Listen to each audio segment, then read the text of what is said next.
Kalena dhamma sawanang etamang kalamutamang. Part 2. Paticca Samuppada, kemunculan yang dependen. Ñanatiloka Mahathera, Bhikkhu Bodhi, Bhikkhu Thanisaro. Sutta Paticca Samuppada Vibhanga, analisis dari kemunculan bersama yang dependen. Judul asli Paticca Samuppada Vibhanga Sutta, Analysis of Dependent Co-arising, diterjemahkan dari bahasa Pali oleh Bhikkhu Thanisaro. Penerjemah Laura Perdana, editor Andrea Kurniawan, Siddhartha Surya Metta. Paticca Samuppada, kemunculan yang dependen. Judul asli Paticca Samuppada, Dependent Origination, penulis Ñanatiloka Mahathera, penerjemah Jimmy Halim, Leonard Halim, editor Andrea Kurniawan, Siddhartha Surya Metta. Artikel kemunculan dependen yang transendental, terjemahan dan eksposisi dari Sutta Upanisa. Judul asli Transcendental Dependent Arising, a Translation and Exposition of the Upanisa Sutta. Penulis Bhikkhu Bodhi, penerjemah Anne Martani, Hansen Wijaya, Laura Perdana, Laurentius Widianto. Editor Andrea Kurniawan, Siddhartha Surya Metta. Sampul dan tata letak Jimmy Halim, Leonard Halim. Tim Dana, Laura Perdana. Diterbitkan oleh Wijaya Kumara. Hak cipta terjemahan dalam bahasa Indonesia, copyright 2011 Wijaya Kumara. Cetakan pertama November 2011. Pada video part 2 ini, kita akan melanjutkan dari topik Paticca Samuppada, kemunculan yang dependen, dengan melanjutkan pada pemeriksaan 11 dalil dari Paticca Samuppada satu persatu. Baiklah, kita mulai. 1. Dalil pertama kita adalah Awijja Paccaya Sankhara. Melalui ketidaktahuan, bentukan-bentukan kama dikondisikan. Awijja, catatan ketiga, juga disebut moha, adalah kebodohan batin, kegilaan. Menganggap hal-hal yang cepat berubah sebagai permanen, hal-hal yang menyedihkan sebagai kenikmatan, dan hal-hal yang tanpa ego sebagai suatu diri atau ego. Awijja adalah ketidaktahuan, tidak mengerti bahwa semua eksistensi kita hanyalah proses fenomena mental dan fisik yang terus berubah. Ketidaktahuan ini tidak memahami bahwa fenomena-fenomena ini dalam pengertian tertinggi tidak membentuk entitas atau pribadi atau ego apapun yang permanen, yang nyata, dan bahwa tidak ada entitas permanen di dalam atau di balik fenomena fisik dan mental yang cepat berubah ini. Yang oleh karena itu, apa yang kita sebut aku, atau kamu, atau dia, atau pribadi, atau Buddha, dan lain-lain, dalam pengertian tertinggi, Paramatma, tidak memiliki realitas apapun selain fenomena fisik dan mental yang terus berubah dari eksistensi. Awijja atau moha adalah kondisi akar utama yang mendasari semua kekotoran dan kejahatan moral. Di dalam awijja berakar semua keserakahan, kebencian, kesombongan, iri hati, dan penderitaan di dunia. Dan penaklukan serta pemadaman awijja, yang berarti beserta segala kejahatan serta penderitaan, adalah tujuan akhir dari ajaran Buddha. cita-cita bagi semua Buddhis sejati. Dan untuk alasan-alasan inilah awijja disebutkan pertama kali di dalam rumusan Paticca Samuppada.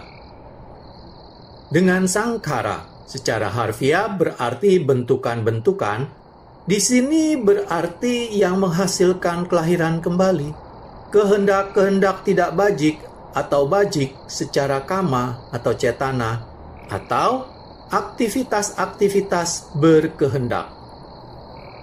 Oleh karena itu, marilah kita mengingat sangkara sebagai bentukan-bentukan kama, atau secara sederhana sebagai kama, catatan nomor 4. Nah, semua kehendak-kehendak jahat yang diwujudkan oleh tubuh, ucapan, atau pikiran, seperti disinggung di atas, disebut akusala atau bentukan-bentukan kama tidak bajik, karena mereka membawa akibat-akibat yang tidak membahagiakan saat ini maupun di kehidupan selanjutnya.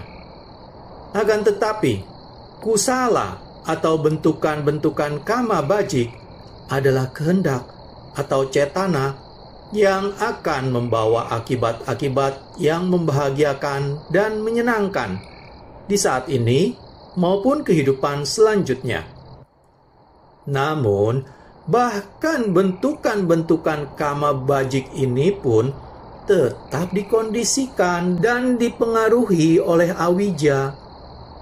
Karena jika tidak, bentukan-bentukan kama bajik ini tidak akan menghasilkan kelahiran kembali di masa depan. Dan hanya ada satu individu yang tidak lagi melakukan bentukan-bentukan kama bajik atau tidak bajik, kama untuk terus hidup. Individu itu adalah arahat, siswa Buddha yang suci dan sepenuhnya tercerahkan. Oleh karena melalui pandangan terang yang dalam menuju sifat asli dari proses eksistensi yang kosong dan cepat berlalu ini, ia telah sepenuhnya terlepas dari kehidupan, dan ia selamanya terbebas dari ketidaktahuan beserta segala konsekuensi-konsekuensi jahatnya, terbebas dari kelahiran kembali apapun di masa depan. Untuk semua bentukan kama tidak bajik atau aktivitas berkehendak, awijja adalah suatu kondisi yang tidak tergantikan melalui kehadiran dan kemunculan serentaknya. Sebagai contoh, setiap kali perwujudan niat yang jahat, bentukan kama yang jahat muncul, pada saat itu pula lah kemunculannya terkondisikan melalui kemunculan dan kehadiran yang serentak dari awijja. Tanpa kemunculan bersama dari awijja, tidak ada bentukan kama yang jahat. Ketika misalnya seseorang yang tergila-gila dipenuhi dengan keserakahan atau kemarahan, melakukan berbagai perbuatan jahat dengan tubuh, ucapan, atau pikiran, pada saat itu, bentukan-bentukan kama jahat ini sepenuhnya dikondisikan melalui kemunculan bersama dan kehadiran dari awijja atau ketidaktahuan. Maka, apabila tidak ada awijja, tidak ada bentukan kama yang jahat. Oleh karena itu, dikatakan bahwa awijja adalah kondisi untuk bentukan kama yang berhubungan dengannya melalui kelahiran bersama atau kemunculan serentak, sahajata. Selanjutnya, karena tidak ada bentukan kama jahat tanpa kehadiran dari awijja, dan tidak ada awijja tanpa kehadiran bentukan kama jahat, oleh karena itu, keduanya pada saat apapun dan dalam keadaan apapun adalah kondisi timbal balik terhadap satu sama lain. Anyang anya pancaya. Dan dengan demikian, Awija dan bentukan kama jahat adalah tidak terpisahkan. Selama awija adalah akar yang selalu hadir dari semua bentukan kama jahat, kita mengatakan bahwa awija adalah kondisi yang tidak tergantikan untuk bentukan kama tidak bajik dengan cara akar atau hetu. Namun, masih ada cara lain dan sama sekali berbeda, di mana awija mungkin saja merupakan suatu kondisi untuk bentukan kama tidak bajik, yaitu sebagai pancingan. Contohnya, apabila seseorang sedang dipenuhi keserakahan atau kemarahan yang disebabkan oleh kegilaan dan pemikiran yang menyesatkan miliknya untuk melakukan berbagai kejahatan seperti pembunuhan, pencurian, perzinahan, dan lain-lain. Dalam kasus tersebut, awija adalah pancingan langsung dan kekuatan penggerak untuk kemunculan semua perwujudan niat yang buruk selanjutnya, yaitu semua bentukan kama tidak bajik. Dengan kata lain, bentukan kama tidak bajik tersebut dikondisikan oleh keadaan pendahulu dari awija sebagai suatu pancingan langsung atau pakat upanisaya pancaya. Masih ada cara lain di mana awija mungkin menjadi pancingan untuk bentukan kama tidak bajik, yakni awija sebagai objek berpikir.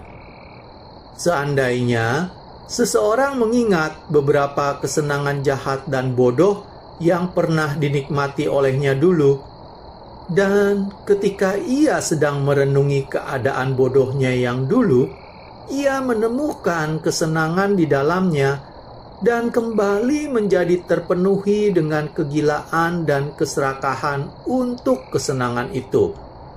Atau ia menjadi sedih dan putus asa sampai ia tidak bisa menikmati itu lagi. Sebagai konsekuensi dari merenungi secara salah suatu objek yang bodoh, melalui keadaan ketidaktahuan seperti itu, banyak kondisi tidak bajik yang jahat muncul dalam pikirannya. Demikianlah, awija dapat menjadi suatu kondisi untuk bentukan kama tidak bajik dengan cara pancingan sebagai objek atau aramman upanisaya pancaya.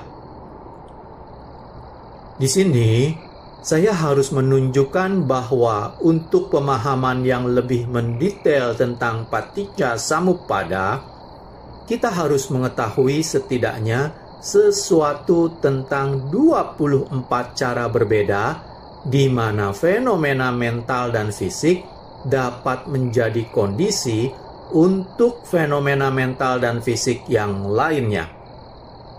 Keseluruhan Patthana, buku terakhir dari Abhidhamma Pitaka yang termuat dalam 6 jilid tebal, secara khusus membahas 24 kondisi atau pancaya ini, di mana Patthana ini pertama-tama menjelaskan 24 kondisi ini dan kemudian menerapkannya pada fenomena-fenomena mental dan fisik dari eksistensi yang tak terhitung banyaknya.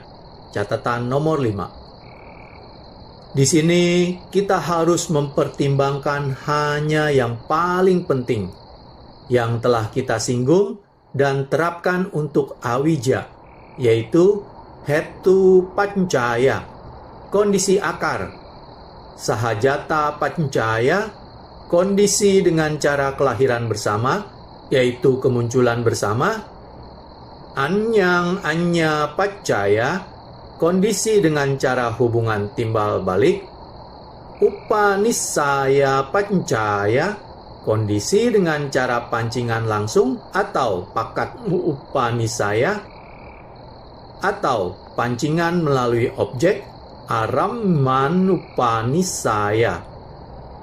Di sini Mungkin disebutkan bahwa semua terjemahan istilah-istilah Pali teknis hanyalah pengganti sementara yang tidak memadai dan harus diterima seperti itu. Oleh karena itu, saya berulang kali memberikan istilah-istilah teknis tersebut dalam dua bahasa, yakni dalam bahasa Inggris dan dalam bahasa Pali. Kitab komentar Patthana mengibaratkan hetu pancaya atau kondisi akar sebagai akar dari suatu pohon. Pohon bertumpu pada akarnya, dan pohon tersebut hidup hanya selama akar-akar ini tidak dihancurkan.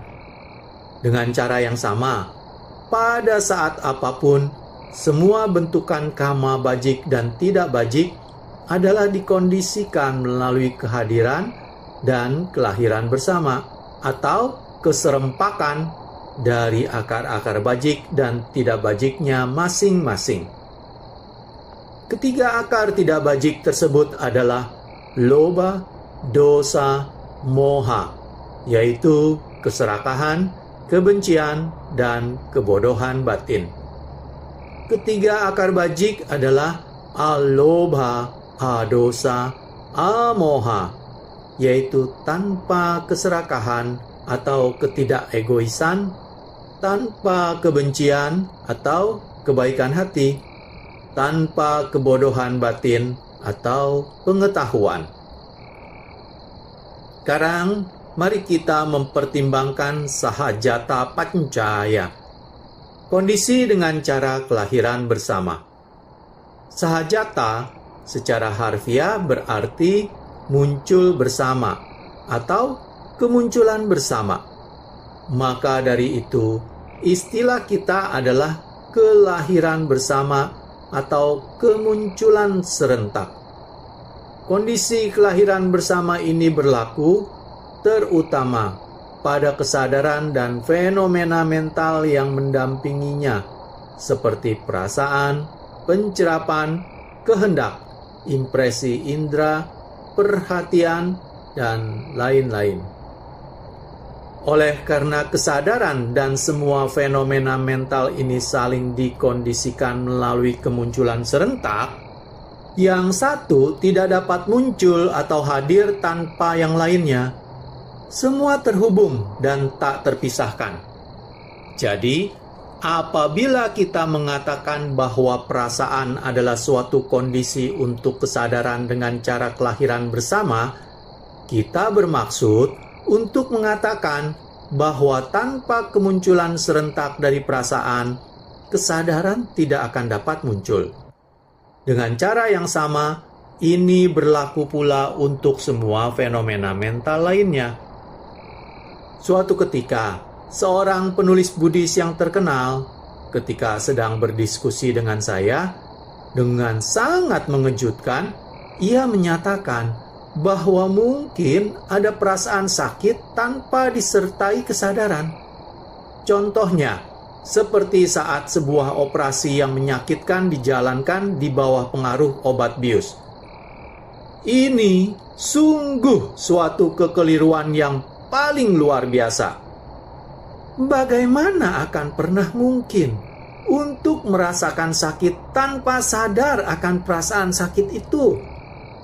Perasaan sakit adalah fenomena mental dan dengan demikian tidak terpisahkan dari kesadaran dan juga fenomena mental yang lainnya. Apabila kita tidak mencerap rasa sakit dan tidak sadar akan rasa sakit, bagaimana bisa kita merasakan sakit? Jadi, kesadaran, perasaan, pencerapan, dan semua fenomena mental lainnya adalah saling dikondisikan dengan cara kelahiran bersama. Sekarang, mari kita mempertimbangkan Upanisaya Pancaya, kondisi dengan cara pancingan. Kondisi ini ada berbagai jenis, dan kondisi ini membentuk kombinasi-kombinasi dengan kondisi tertentu lainnya. Catatan nomor 6. Ini berlaku untuk bidang yang sangat luas, bahkan pada kenyataannya untuk segala apapun. Kita akan membahas kondisi ini di sini hanya dengan cara yang sangat umum, tanpa membuat perbedaan apapun. Apapun di masa lalu atau masa depan, fisik atau mental, nyata atau hayal, dapat menjadi suatu pancingan untuk kemunculan fenomena mental atau tindakan atau kejadian. Jadi, sebagai contoh, Buddha dan Dhammanya telah menjadi sebuah kondisi untuk kedatangan saya ke timur. Begitu pula para pelajar tradisi Pali yang terjemahannya telah saya baca. Begitu pula ceramah Buddhis yang pertama kali saya dengar di Jerman pada tahun 1899. Atau Nibbana sebagai objek pemikiran kita dapat menjadi sebuah pancingan untuk bergabungnya kami ke dalam ordo atau menjalani hidup suci dan lain-lain. Demikian pula semua pemikir, ilmuwan, dan seniman terdahulu melalui karya-karya dan aktivitas-aktivitasnya, mereka adalah suatu pancingan untuk kebudayaan yang berkembang di generasi berikutnya. Uang sebagai objek dari keinginan kita dapat menjadi pancingan bagi kita untuk mengerahkan usaha-usaha yang diperlukan untuk memperolehnya. Atau mungkin juga itu menjadi pancingan bagi pencurian dan perampokan. Keyakinan, pengetahuan, konsentrasi mental, dan lain-lain dapat menjadi suatu pancingan langsung untuk berbagai tindakan mulia dan tidak egois. Teman yang baik atau yang buruk dapat menjadi suatu pancingan langsung untuk perilaku yang baik atau yang buruk. Iklim, makanan, tempat tinggal, dan lain-lain yang sesuai atau yang tidak dapat menjadi suatu pancingan untuk kesehatan atau kesakitan jasmani. Kesehatan atau kesakitan fisik menjadi pancingan untuk kesehatan atau kesakitan mental. Jadi, semua hal ini dikondisikan melalui hal-hal lain dengan cara pancingan. Sekarang, mari kita mempertimbangkan Arammana Pancaya, kondisi melalui objek. Objeknya bisa berupa salah satu dari 5 objek indera, sebagai objek yang tampak, suara, bau, cita rasa, atau impresi fisik. Atau bisa juga objek apapun dari pikiran. Apapun hal itu dapat menjadi objek pikiran, baik fisik ataupun mental, masa lalu, saat ini, atau masa depan, nyata atau khayal. Jadi, objek yang tampak, yang terdiri dari perbedaan warna, terang dan gelap, disebut sebagai kondisi objek untuk kesadaran mata atau indera penglihatan. Begitu pula dengan 4 indera lainnya. Tanpa suatu objek indera fisik, tidak akan pernah ada kesadaran indera yang muncul. Lebih lanjut, perbuatan jahat di masa lalu dengan menjadi objek dari pemikiran kita, mungkin seperti yang sudah kita lihat, menjadi suatu pancingan atau upanisaya untuk mengulang perbuatan jahat yang sama. Atau mereka bisa juga membangkitkan perasaan jijik atau penyesalan kita. Jadi, perbuatan jahat di masa lalu dengan pemikiran yang salah mengenai perbuatan tersebut dapat menjadi pancingan untuk kehidupan yang tidak bermoral dengan cara objek. Dan dengan pemikiran yang benar mengenai perbuatan tersebut, perbuatan jahat yang sama bisa menjadi pancingan untuk kehidupan yang bermoral. Dengan cara yang sama, perbuatan bajik dengan pemikiran yang benar mengenai perbuatan tersebut dapat menjadi pancingan untuk perbuatan yang lebih mulia. Namun, dengan pemikiran yang salah mengenai perbuatan bajik seseorang mereka dapat menjadi pancingan untuk keangkuhan dan kesombongan diri, dan banyak keadaan tidak bajik lainnya. Catatan nomor 7. Maka dari itu, hal yang tidak bermoral seperti awija juga bisa menjadi suatu kondisi untuk bentukan kama yang mulia dan bajik. Untuk menunjukkan ini, mari kita kembali ke dalil pertama kita. Melalui awija, bentukan-bentukan kama dikondisikan. Bagaimana mungkin suatu keadaan jahat seperti awija menjadi kondisi untuk bentukan-bentukan kama yang mulia dan bajik? Hal ini mungkin terjadi dengan dua cara, baik dengan cara pancingan langsung atau pancingan sebagai objek mental. Saya akan mengilustrasikan pernyataan ini dengan sebuah contoh. Pada masa Buddha, banyak penganut ibadah yang sesat yang disebabkan oleh kesombongan dan kebodohan batin belaka pergi menemui Buddha dan berusaha mengalahkan master dengan dialektika. Akan tetapi, ia terkonversi setelah perbincangan singkat. Ia menjadi pengikut yang bermoral dan pendukung seumur hidup dari yang terberkahi, atau bahkan sampai mencapai kearahatan. Di sini, semua perbuatan-perbuatan bermoral ini, bahkan pencapaian kearahatan pengikut baru tersebut, dikondisikan oleh awija miliknya yang terdahulu sebagai pancingan. Apabila ide yang menyesatkan untuk mengalahkan Buddha ini tidak muncul dalam pikirannya, mungkin ia seumur hidup tidak akan pernah mengunjungi yang terberkahi.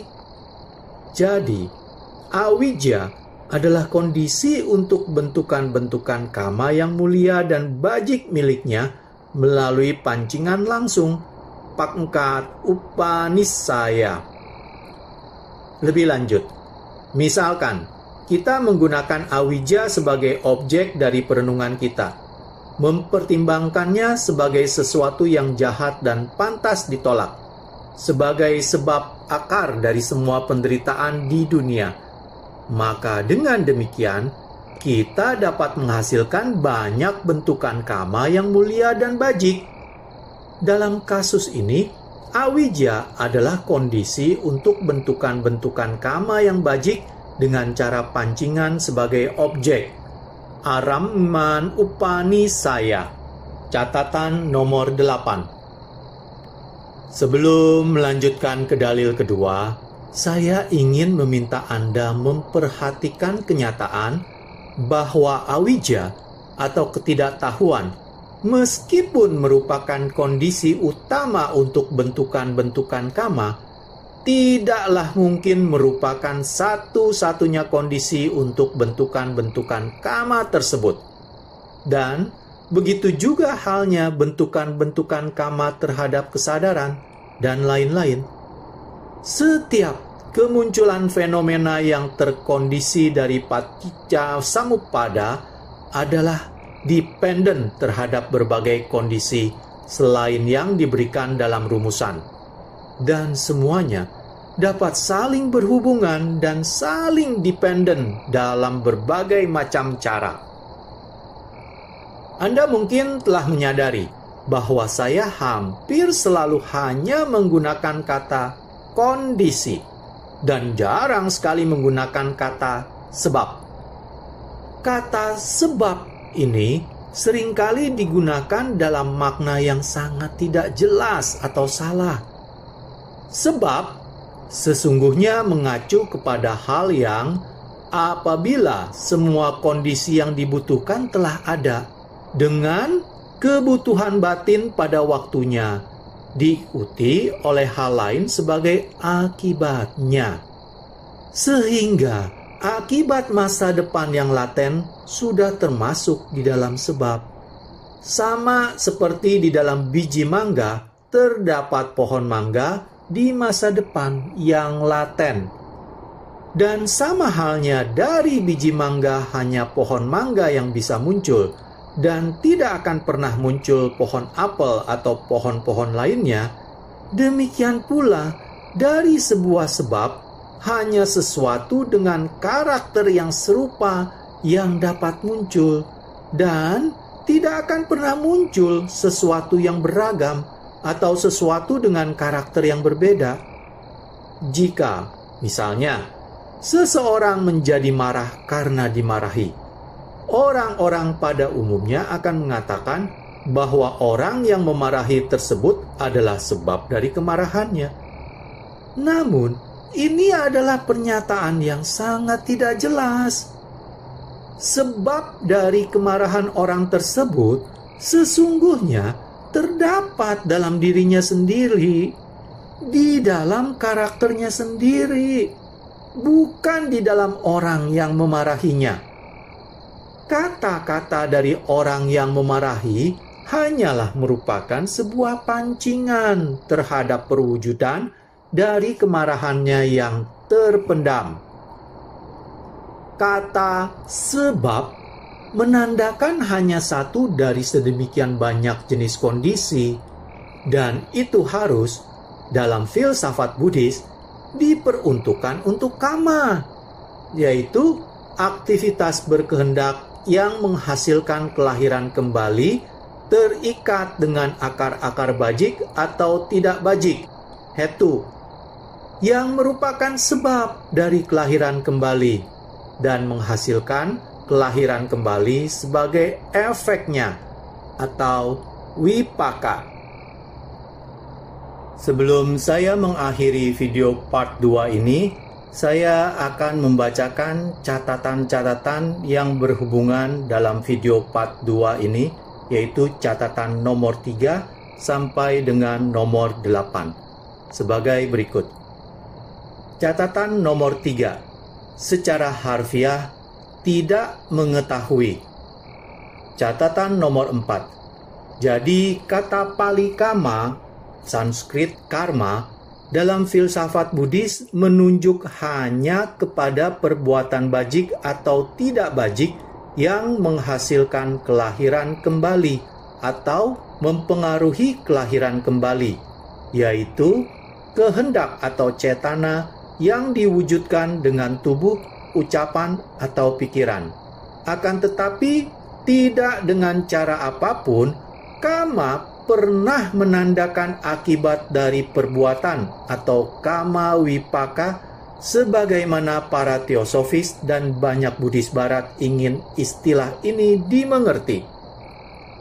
Catatan nomor 5. Dari sedemikian besar dan sangat penting, namun yang paling kompleks dari semua karya Abhidhamma, tidak ada satu kalimat pun yang sampai sekarang telah diterjemahkan ke dalam bahasa modern apapun.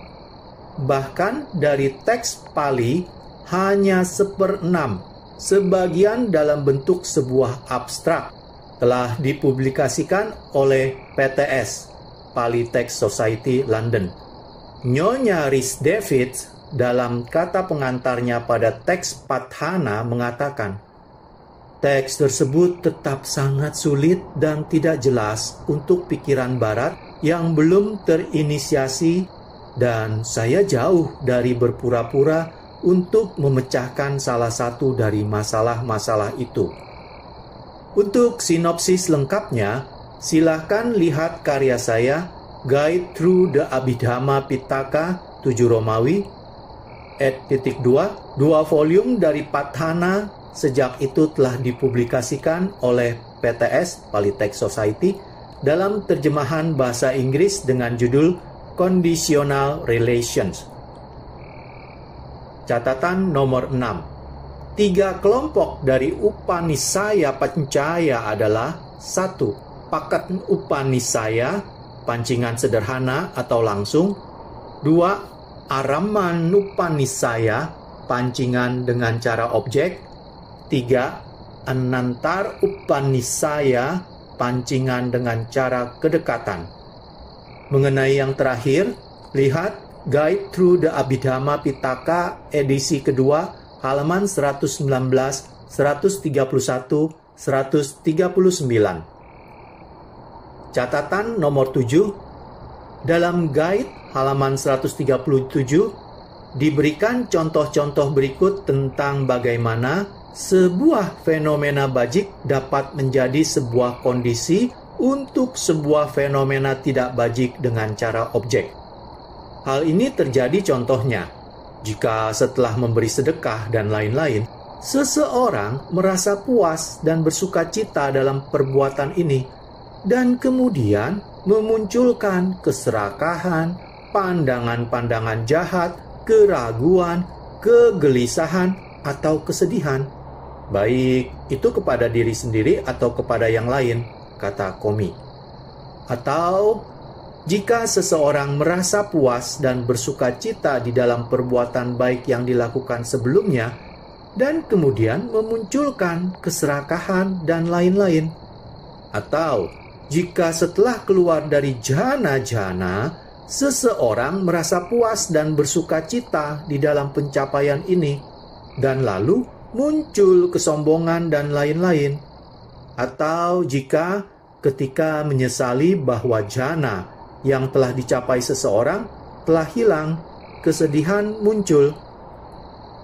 Catatan nomor 8. Untuk detail dari ke-24, lihat Nyanati Loka Buddhist Dictionary BPS 1988 Pancaya. Demikianlah saya akhiri video part 2 yang berisi penjelasan tentang dalil pertama, yaitu Awijja Pancaya Sangkhara. Pada video part 3, saya akan melanjutkan dengan membacakan penjelasan dalil kedua, yaitu Sangkhara Paccaya Winyanam. Melalui bentukan-bentukan kama, kesadaran dikondisikan. Terima kasih. Kalena dhamma savanang etammang kalamuttamang